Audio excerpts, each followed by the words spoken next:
ગુજરાત સરકાર દ્વારા સેવા સુવિધા અને સુશાસન જનકલ્યાણ શિબિરનું સમગ્ર ગુજરાતમાં જિલ્લા સીટો પર આયોજન કરવામાં આવ્યું। વડનગર તાલુકા પંચાયત પ્રમુખ કનુજી ઠાકોરના જણાવ્યા મુજબ સિપોર છાબલિયા સહિત સુંઢિયા જિલ્લા સીટ પર કાર્યક્રમનું આયોજન કરાયું।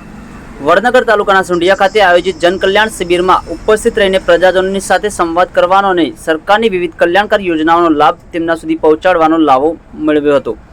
આ પ્રસંગે ઊંઝા વિધાનસભા ધારાસભ્ય કિરીટભાઈ પટેલ, વડનગર તાલુકા પંચાયત પ્રમુખ કનુજી ઠાકોર, વડનગર તાલુકા સુંઢિયા જિલ્લા સીટના સદસ્ય ઉદાજી ઠાકોર, કેશુભાઈ પટેલ, જિલ્લા સંગઠન મંત્રી માલતીબેન ઠાકોર, તાલુકા સદસ્યો, ભાજપના મહામંત્રી ભગુભાઈ પટેલ અને અન્ય મહાનુભાવોની ઉપસ્થિતિમાં કેન્દ્ર અને રાજ્ય સરકારની કલ્યાણકારી યોજનાઓનો લાભ છેવાડાના માનવી સુધી આસાનીથી પહોંચે અને વહીવટી પ્રક્રિયા વધુ સરળ બને તે માટે સરકાર દ્વારા સતત સંકલ્પ કરવામાં આવી રહ્યો છે।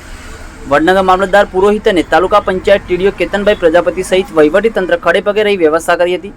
વડનગર તાલુકા ભાજપના હોદ્દેદારો અને સંગઠનના હોદ્દેદારો સહિત કાર્યકરો મોટી સંખ્યામાં ઉપસ્થિત રહ્યા હતા। Online TV news Suresh Thakor સાથે ફારૂક મેમણ, ખેરાલુ।